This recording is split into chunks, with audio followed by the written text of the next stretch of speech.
Hey, I'm Nicholas Prom, And I'm Chase.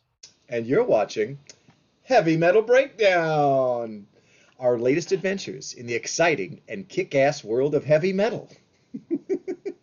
Chase, how are you? How you doing? Pretty good, man. Ready to talk some metal. Yes. Well, let us do that. Chase, what's our Okay. what's our what's our new release that we're talking about this time?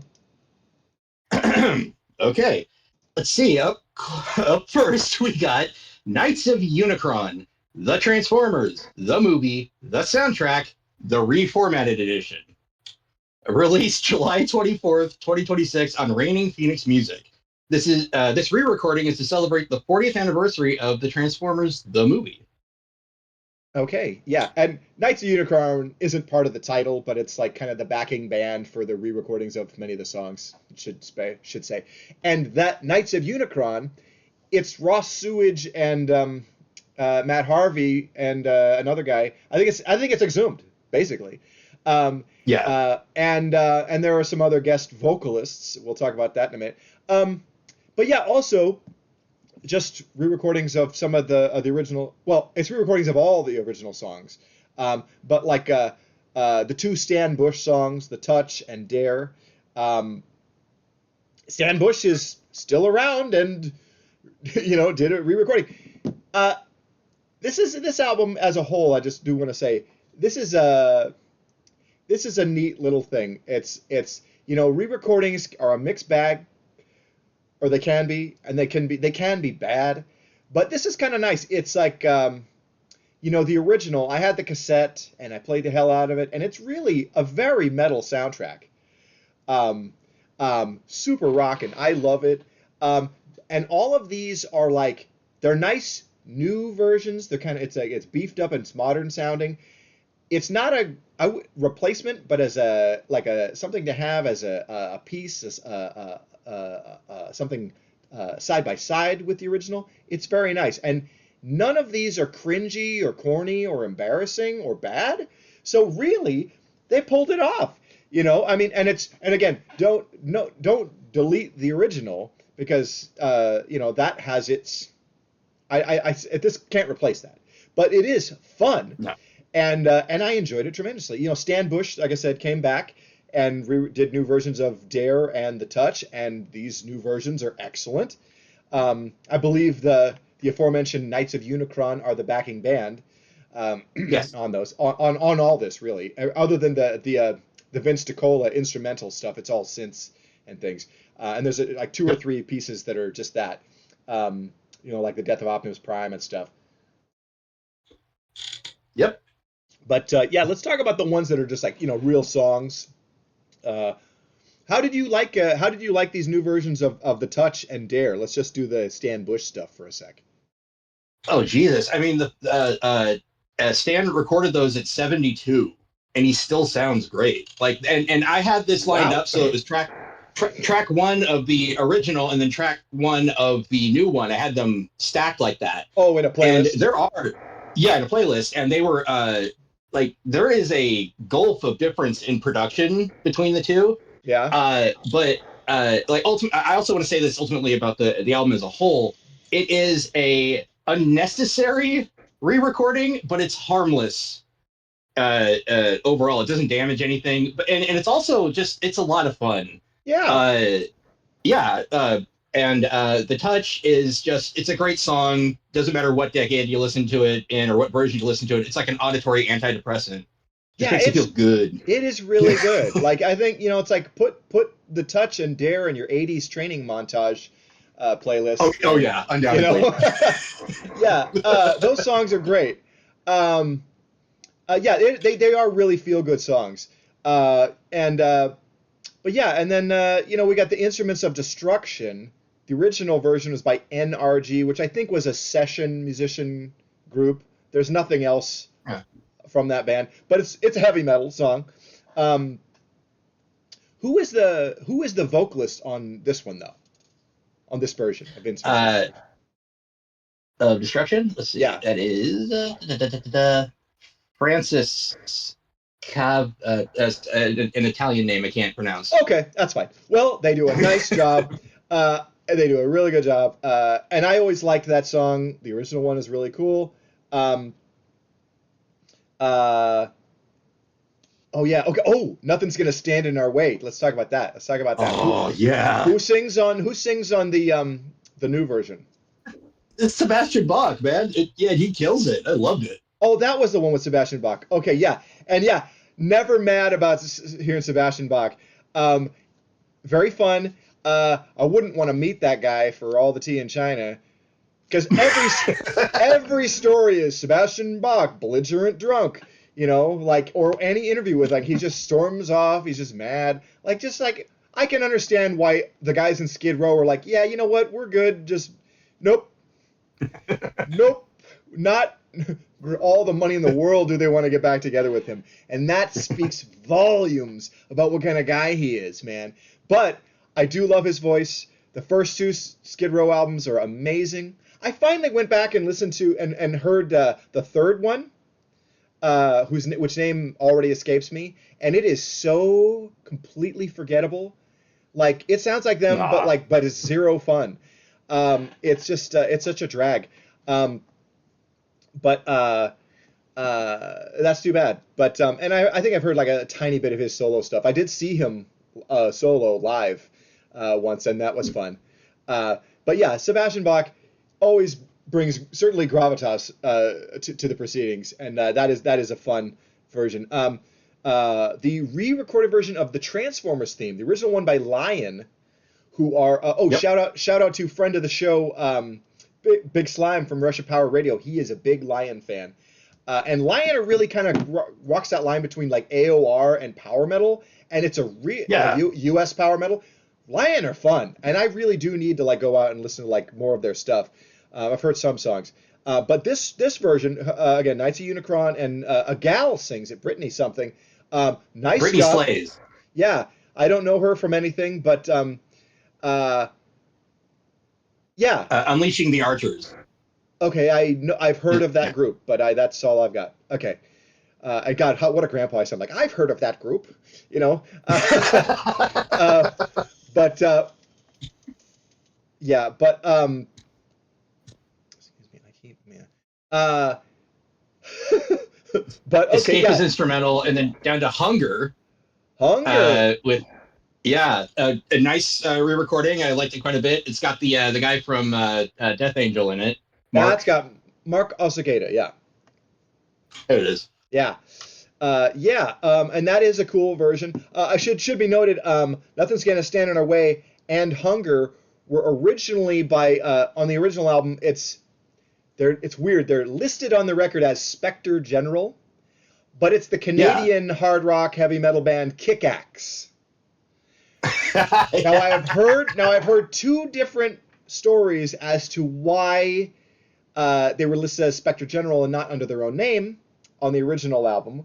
One is that it's just like some legal contractual thing, they couldn't do it, and they couldn't use their own name on it, and that's a drag because scoring a soundtrack, that's a great way to, that should give you a big boost. So it's like they did it for nothing, basically. It was only released, only the Canadian version of the album has them listed as Kick-Axe. Every other market, it's Spectre General, who don't have a Weird. record or anything. The other version I heard, it was that somebody said, "Oh, Kick-Axe sounds too much like Kick-Ass, and we can't have a swear on a children's cartoon album." Come on. Even though there are two instances of Autobots swearing in the movie. Not to mention all the death. Yeah, it is a slaughterhouse of a film. It is so dark. I watched this movie a lot as a kid. Yeah, we should talk about the movie a little bit. My grandma Maybe, yeah. bought this for us, and I watched the hell out of it. But and it was great because I would only kind of caught the show itself, like catch as catch can, because for whatever reason. But so it wasn't able to be like a regular Transformers watcher. But I had the movie and watched that a lot, and yeah, it is dark. There is so much death. Jesus. So yeah. But this soundtrack does kick ass. But yeah, but Kick-Axe really got kind of the shaft on this because like that should have been a great boost for them, and it's all for naught. But both of their songs on this record are really cool, and these re-recorded versions are both very nice as well. So, sorry, Kick-Axe. Yeah, there's another instrumental Vince DiCola one. It's the Autobots Decepticon battle. That's cool. And then a re-recording of Dare to Be Stupid, the Weird Al song. Who sings this? I know it's Knights of Unicron as the backing band, but it says here Torch. Oh, so that's from Torch from Cold Slither. So it's Oh yeah, of course. So I can't remember which one that is, but in the real guys, but yeah. I will say, it's funny because the Weird Al one, it's not a specific song parody, but it's just tearing Devo apart. And, Devo, yeah. And here's the thing, I will tell two things. One, I love Devo. Okay, they're awesome. Okay, but one time I went to the coast, like at the beginning of the semester with some college friends. A bunch of us went up to I think Seaside or something like that, and a one-man band, Dick Van Dyke style, performed this. He was like a street performer. Performed Dare to Be Stupid, and I was the only one awesome. who knew it, who like recognized it, and but I thought that was really fun. And also you see a guy, in that one-man band outfit with all that shit. You know what I'm talking about. You've got the picture in your head, right? Yeah. Okay. Yeah. Performing that song, what a hoot. It was great. Sounds like it, yeah. Yeah, and yeah. So, but overall, this was just a lot of fun. Nice little diversion. If you like your AOR, you like your 80s heavy metal, and you like Transformers, like come on, this is a gimme. Like I said, no replacement for the original, but it's a nice update and nothing cringe about it at all. So definitely gets thumbs up, horns up, okay? I agree completely. Yeah, any more thoughts for you on this one? Honestly, we skipped over the death of Optimus Prime because it was an instrumental, but honestly, that's my favorite song on the track. Or on the album, yeah. Sorry, the album. Thank you. Yeah. It's my favorite track on the album. It's just it's the arrangement is just so potent. It's just so heavy with grief in the first half, and then it swells into just this hopeful sort of like anti-dirge. I don't know what to call that. I like it. I like that. I like that term you're using, anti-dirge. Yeah. It has a hopeful crescendo or something. Yeah. I don't know. Yeah. Interesting. Yeah.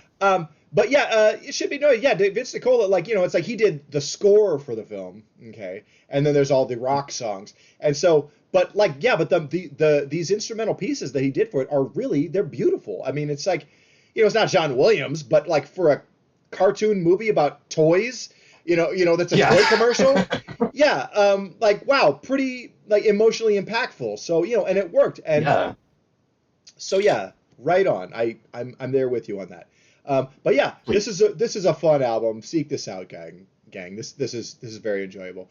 And from really one of the most metal movie soundtracks of all time. Straight up, yeah. We should do a special episode about most metal movie soundtracks because there's a bunch that I could think of that are really good. Yeah, well, there we go. That's it. Maybe we'll do that for I don't know something sweeps week. Anyway. Well, if we're good here, why don't we move on to our next segment, Chase's Classic Album, and what do we have for this time? Well, up next on Chase's Classic Album, we have Megadeth, Euthanasia, released November 1st, 1994 on Capitol Records. This is Megadeth's sixth full-length studio album, and I remember standing in the Oregon City Goodwill telling you that there were a bunch of just like this, it's slim pickings in the CD section, but there is a Megadeth album, and you're like, dude, which one? I said, I don't recognize it. Euthanasia. You're like, no. How much is it? I'm like, $3. You're like, get it. You won't regret it. And you were right. Oh, okay. I don't remember us doing that, but okay, cool. Yeah, there are worse ways to spend $3. So, yes. So, our final Megadeth review, final ever. Yes. So I have a couple of jokes to start this with. One. Let's see. If all you care about is guitar solos, Megadeth is the band for you. Uh, and my other joke is, are you a deluded man-child with pretensions of grandeur? Ask your doctor if Megadeth is right for you. Damn. Yeah. Okay. Because look. Okay. Really, all Megadeth has to bring to the table is like hot licks. I mean, like they have got garbage vocals and garbage lyrics. So, um, interesting though. Okay. So, a little background on this. They're kind of going through some weird stuff on this record because like, band are in like sobriety, like therapy sessions and stuff too, and also, they're trying to be more democratic and also chasing radio. And producer Max Norman didn't want anything above a certain beats per minute. You notice there's really nothing like fast on this record. Yeah, No, it's nothing. the average BPM is like 120 beats per minute, and uh, yeah, they even had like metronomes in the studio to go along to keep that down. So yeah, they were chasing radio, um, and they didn't need to bother, I don't think. Um, but okay, so it opens. I think we should go track by track on this one. It opens with Reckoning Day, which has a cool riff, but as soon as Dave starts singing, it's like, oh, another Mustaine relationship song. God, we're opening the album with that shit. Oh, cool riff though. What do you think of Yeah, that? yeah. What do you think of that song though? The exact same thing you just said. It's just like, Dave, I don't really fucking care what you have to say about women or any relationship ever, but just keep playing the guitar. And since you mentioned it earlier, yeah, shit vocals, but honestly, in this album, they don't bug me for some reason. It's Maybe slowing down was what they needed to make Dave sound less shitty, but was it worth it? I mean, I liked ah, it. Nobody I else don't did. know. I don't know. I mean, like, yeah, I don't know about that one. I don't know if I can really fully respond to that. But what I'll say is, yeah, Reckoning Day musically is okay, and like literally all the music composition wise, Yeah. the playing is very good across the whole record. Okay, and there's lots of great, really cool riffs and interesting, like chord progressions and great solos, and I'll talk about a couple of them. But song like lyrics, it's so much shit, just so much garbage lyrics. But yeah, Train of Consequences is a prime example of like, wow, cool, open with a cool riff, you know. And then what the hell is this song even talking about? All this crap like Hawk My Brain and Headed West, and then like that's dumb. Took your brain to the pawn shop, huh? What'd they give you for it, Dave? A nickel? Um, and then, A wooden nickel. yeah, don't take any of those. There we are. But a special appearance by Grandpa. Uh, Oh boy. yeah. But also, okay, and then they like there's all these train metaphors in this song, and I'm like, I really don't know what the hell it's even supposed to be about. But like, and they're like, my boxcar life o style is one of the dumbest things I've ever heard in my life. That is a real lyric on an album released by Capitol Records. How embarrassing. Um, yeah. Um, uh, yeah. And then there's Addicted to Chaos, which is okay. I think it's a drugs song, but I'm not. I'm pretty sure it is. Pretty sure Okay. it's about getting clean and staying clean is hard. Is kind of what I got out of that. Okay. Okay.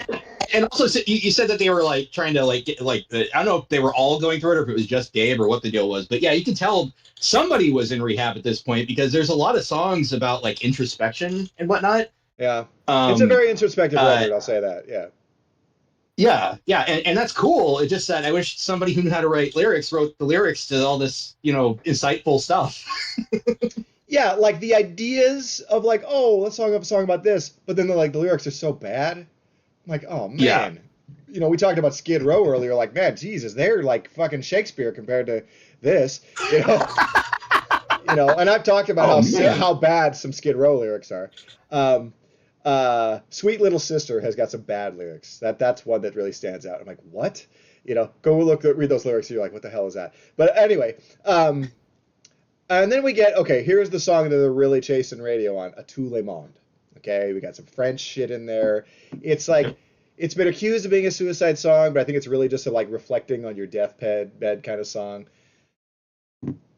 Yeah, that's what I got. He re-recorded this as a duet with the chick from Lacuna Coil on one of their way later albums. I can't even remember the name of that album. Um, one of the ones that really sucks. So I'll just say that. But it's the one after the system has failed, whatever that one is. I meant to look it up, but I didn't. So, yeah, it's crap. But like, I don't really care for this song anymore, and I skipped it just about every time on the revisiting this album the past few days. Yeah, United Abominations, is that the one? yeah, yes, it is. That's the one. Okay. Yeah, it's so bad. Oh my Okay. God. Uh, but yeah, do you have any thoughts on a Tout Le Monde? I agree with you that it definitely sounds like please play us on the radio and nothing more. I mean, not nothing more. It's obviously another introspective song written poorly lyrically, but well musically. Yeah. Yeah, and then like the following song, Elysian Fields, like musically very interesting. They're doing some interesting stuff on here, trying some different stuff like vocal effect, especially when they sang the title of the song. You know that part? Yeah. Okay.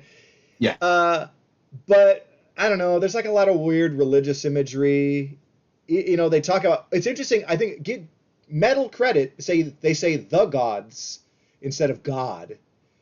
Yeah. I'm like that. Okay, so that's a little like cooler. But like, it's all right. Um, what do you think of that one?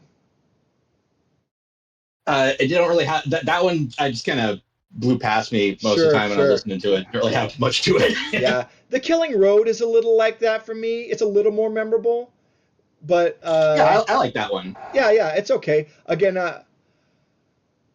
yeah, it's not terrible. It's that one's Well, that's decent. it's a song for touring musicians. It's a song about how touring just kind of whittles you down to nothing. And it's Sure. got it's got a cool chorus, I think. Yeah. So that was pretty good. And then Blood of Heroes. I actually always really liked this song. Yeah, For some reason, it made me think. It always makes me think of the Poseidon Adventure. interesting. It made me think like, oh, we're gonna die, but like we're gonna. It's like we're all gonna die, but it's okay because we're gonna do it to save somebody else. Maybe there's something weird about it. And again, I don't know why it makes me Yeah. think of that movie, but I don't know. I kind of just like it. I can't really put my finger on that song though. Do you have any thoughts on this one? It makes me think of the Towering Inferno. No, I'm kidding.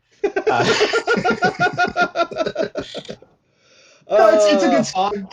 It's a good song all around. Yeah, nothing against it. yeah. And then, oof. Okay. Yeah, this one on the other hand. Oh my God. Okay. So, Family Tree. And I'm gonna say this. Look, I realize this is an important and serious subject to address, Yes, yes. and other people have done songs on this subject. Uh, Ozzy did it with Mr. Tinker Train, and it's all gross because it's like sounds all upbeat, like yeah, the child molester, and it's that album opener Yeah. on No More Tears. I think it's just like that was such a misstep. But like, but Yeah. um, but Motorhead did a really poignant one a couple years before this called "Don't Let Daddy Kiss Me," and it's heartbreaking, on this Jesus, subject. yeah. Yeah. But like, Yeah. here's my thought on this: songs about this subject should be a charity single that never gets put on an album. That you donate the proceeds to like some group or some charity that helps with this stuff. Okay, Hmm. I don't want to own an album where I'm repeatedly hearing a song about this. It is so gross. Even though what you're Yeah. doing is your intention is good. Ugh. So it is a big yuck and a big fail, and I skipped almost every time listening to this Ditto. because oh god, it's just rough, man. It's rough. Yeah. I Uh, listened to it the first time through this on this week, and I heard it and was like, oh yeah, nope. Nope, yeah, never listened to that one again. yeah. I remember falling asleep with this on repeat and waking up at like 4 in the morning to Dave Mustaine's creepy voice acting like my dad. Like, ah, no. Ah, wow. I'm sorry that happened to you, but yeah. Wow. Chase's dad didn't molest him. No, Um, no, no, not even close. yeah, yeah. Uh, okay, but I'll say, Sort of oh, fine, yes. okay. Moving on. Title track, next song, Euthanasia. Hey, this is one of the best songs of the album. This is really good. Yes. Big horns up for the song Euthanasia. Really like it. Okay, so I'm into this one, and it's there's some weird shit in it, some weird shit that sounds like it's left over from Countdown to Extinction, you know. Uh, Yeah. but the chorus is good, and yeah, I don't know. I like this one more than a lot of the other stuff on the record. Um, yeah. And then you have any thoughts on that one? Not really, no. Okay. It's a solid. It's a good song. It just, again, unless the lyrics happen to be like marginally good, I'm probably not going to mention it. It just assume that I like the guitar. Yeah, yeah. Dave and Marty lay down some really great guitar all over this album. I'll save that. I'll say that. Yeah. Next song, I thought I knew it all. It has some like religious bullshit twinges to it, but Yeah. um, but it's a bit of a mea culpa from Dave, and I'm like, okay, that's refreshing, um, you know, um, yeah, not a bad song. Another one of those introspective sort of songs, or just like an intimate, this is what I'm really thinking, this is what I'm really Yeah, feeling sort of songs. yeah, And those are always nice, but it's yeah, Dave. We know. We know how yeah, you feel. yeah. But I will say this is better than a lot of those. So I'll give credit where it's credit's due on that. The next song, Black Curtains, one of the highlights of the album. Really like it, and definitely the best guitar solo. Holy shit, there's a Oh my smoking God, yes. solo. I think it's from Marty. It's so good. It's a real shred fest. So there's great soloing all over that song. That's some really wonderful stuff. Black Curtain's a pretty good song. Um, and then literally my favorite song on the album, and actually one of my favorite Megadeth songs, is the album closer, Victory. Really Yeah, cool. yeah, yeah. Yeah. It's just it's weird because it's the first song I heard where I wish there was a term for this when you do a song and the lyrics are all referencing your previous albums and songs, and Yeah. that's what this does. Manowar's got one, Blood of the Kings, and I know there are other examples, but not tons, not many. But but I've always really liked this one. It kind of makes me want to put together a Megadeth playlist just of those songs and like whatever. Even though I am like, wow, this band is so. I have so gotten this band out of my system. Uh, I wish I could tell my younger self, like, don't spend so much time with Megadeth. God. I'm so glad that I discovered, Metal Church and Sacred Reich and Nuclear Assault and just like all these other bands in this genre, not just like hanging out with the big four, like so many people just stick with, because Yeah. like, man, yeah, that's just so lame. But yeah, overall, this is an okay album. I think depending on the day, I probably like it more than Countdown. What do you think? I actually really do enjoy this album.